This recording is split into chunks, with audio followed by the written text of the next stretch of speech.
Salut Jactor. Salut Ventura, comment ça va? Bah écoute, ça va bien et toi? Eh ben, ça va impeccable. Écoute, Bon alors, qu'est-ce que tu voulais savoir? j'avais quelques petites questions sur l'artillerie romaine. Je voulais en savoir Oui. un peu plus sur son organisation et également son origine. D'accord. Alors déjà, en ce qui concerne l'origine, il faut savoir une chose, c'est d'origine grecque. D'accord. D'accord. Milieu du IVe siècle avant Jésus-Christ, il y a l'invention d'un système très important qui s'appelle le système Tormenta, qu'on peut voir ici. C'est-à-dire que c'est des cordages tendus et ensuite les barilles sont tournées pour avoir une torsion et c'est ça qui donne la puissance à l'engin. Et le système tellement important qu'en fait les Romains appelaient leur artillerie Tormenta. D'accord. Ça c'est l'origine grecque. L'origine grecque et puis repris par les Romains dès le fin du 3e, début du 2e siècle avant Jésus-Christ. Repris et développé, j'imagine. Repris, alors pas forcément développé dans un premier temps. Les Romains sont des copieurs. Ils utilisent ce qui existe déjà chez les Grecs. D'accord. Petit à petit, ils feront des évolutions mineures. Et les évolutions les plus importantes apparaîtront plus tard, à la fin du 1er siècle après Jésus-Christ. D'accord. Donc ça c'est pour l'origine de l'artillerie. Tout à Sinon, au niveau du travail que là toi tu effectues, Oui. quelles sont les sources dont on dispose?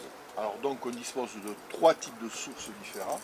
Les sources écrites, les sources archéologiques évidemment, et puis les sources iconographiques, c'est-à-dire les bas-reliefs et éventuellement s'il y en a des fresques, des peintures. D'accord. D'accord.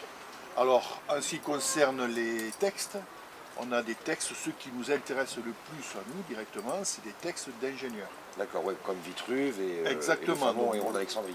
Vitruve, Héron d'Alexandrie, Philon de Byzance, qui ont rédigé soit des traités pour les uns, soit carrément un chapitre où on nous explique, ça c'est Vitruve, comment on peut construire un scorpion ou comment on peut construire une baliste.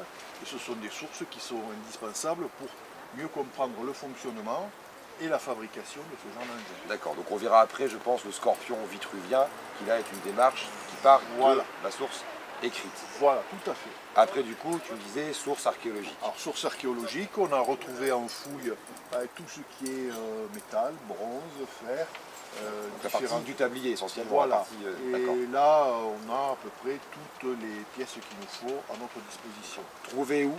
Alors, trouver différents endroits, aussi bien en Afrique du Nord, au Moyen-Orient, que sur le Limes germanique ou en Grande-Bretagne, voire même dans un cas précis, on a retrouvé cette partie-là qui s'appelle le Camarion, du côté de Lyon.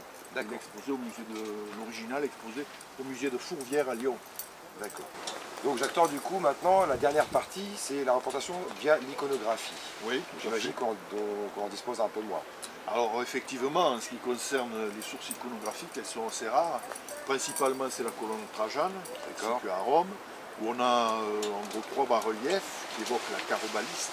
La carobaliste, c'est une baliste comme celle qui est derrière, sur un chariot. D'accord. On a aussi une pierre qui s'appelle la gemme de Cupidon, qui représente de profil un scorpion, qui est intéressante parce qu'on peut voir un petit peu plus précisément le mécanisme. D'accord. Puis de mémoire, oui, il y a un ou deux bas-reliefs grecs à Pergame qui nous montrent des scorpions vus de face. Et le tombeau de Caius Vedenus Moderatus, qui est situé à Rome, qui a été un ingénieur qui travaillait dans les arsenaux de Rome, et où on voit la partie frontale, le tablier. Tablier. C'est de mémoire les seules iconographies, en tout cas en bas-relief, qu'on ait sur l'artillerie. Avant d'aller voir les différentes pièces d'artillerie, Oui. j'aimerais bien que tu m'expliques un petit peu l'artillerie au sein de l'armée romaine. Du coup, combien de pièces d'artillerie il y en a et quelles sont les plus petites et les plus grosses. Et éventuellement, un peu la polyurcétique. Voilà, alors ce qu'il faut bien voir, c'est que les Tormentae ont servi pendant facilement 800 ans dans les légions romaines et que les textes qui citent le nombre précis sont assez rares. En fait, c'est une source tardive. On avait Geste, on avait Marcelin, bon, là on sait qu'il y avait un scorpion par centurie par exemple, qu'il pouvait y avoir un onagre par cohorte. D'accord. Donc ça nous donne une petite idée. Mais ce qu'il faut bien comprendre, c'est que les pièces d'artillerie, en tout cas pour on va dire l'artillerie lourde, l'artillerie à boulet, c'est plus fonction d'un hypothétique siège. Il y a un siège à mener, et tu parlais polyurcétique justement, à ce moment-là on construira le nombre de pièces En nécessaires conséquence. pour abattre les murs. Et Donc du coup là on peut partir sur une pièce d'artillerie genre onagre par cohorte et un scorpion par centurie. Ce qui fait combien du coup? Voilà, donc ça nous fait 59 scorpions pour une légion. D'accord. Et donc on est à 10. Et on est à 10 onagres. D'accord. Onagre. Donc ça c'est le fameux scorpion vitruvien. Voilà, donc on dit scorpion vitruvien parce que c'est un scorpion qui nous est décrit par Vitruve, ingénieur à l'époque d'Auguste. Donc c'est le chapitre 10 du tome 10 où en gros il nous explique comment fabriquer un scorpion. De manière générale, on dit scorpion vitruvien, c'est un scorpion qui servait aussi bien dans la légion de César que celle d'Auguste, et voire même celle de Marius ou de Sylla précédemment. D'accord. Alors c'est vraiment le fils direct de ce qu'on appelle l'oxybel chez les Grecs. C'est un tablier monobloc avec un système de ressort de torsion. Mais je ne rentre pas plus dans les détails puisqu'un de mes camarades vous expliquera plus précisément comment ça fonctionne. Donc le scorpion, en gros, César, Auguste, disposait de ce genre de machine dans la guerre des Gaules. On a même un passage de César lors du siège d'Avericum où il nous explique les dégâts que peut causer sur les troupes ennemies les scorpions, notamment leur précision mortelle. Donc ça, c'est la partie de l'artillerie de la 8e Légion Augusta qui est faite d'après une reconstitution d'après une source écrite. Voilà, Maintenant, on peut peut-être voir la partie source écrite dominante. On a dominante. quand même, des fouilles archéologiques qui les nous ont Modioli, permis, peut-être. voilà, Ouais. les barilliers, les Modioli qui ont été retrouvés, certaines pièces du tablier de renfort métallique.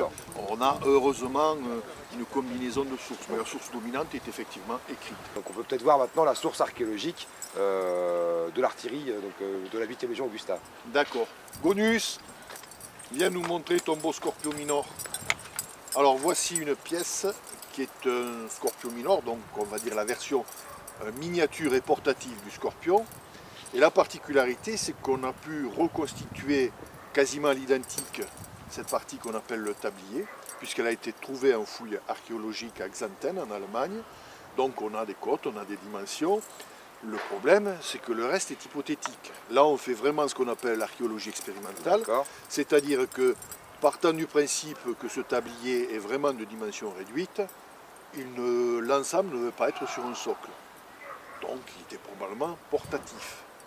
À partir de là, on en a déduit la longueur du flux à quelques centimètres près.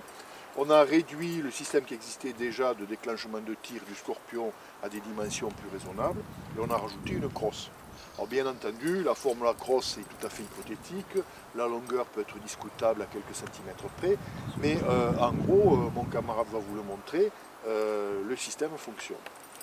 Petite démonstration. Voilà, démonstration.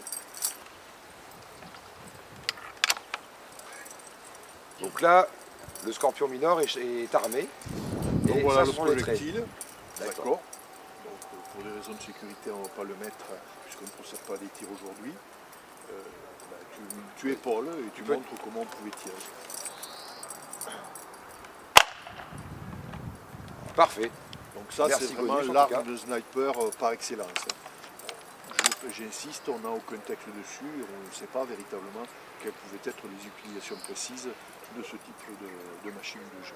Donc là, on est sur une nouvelle pièce d'artillerie qui, pour le coup, a été reconstituée exclusivement d'après l'iconographie, et si je ne me trompe pas, la colonne Trajane, c'est ça?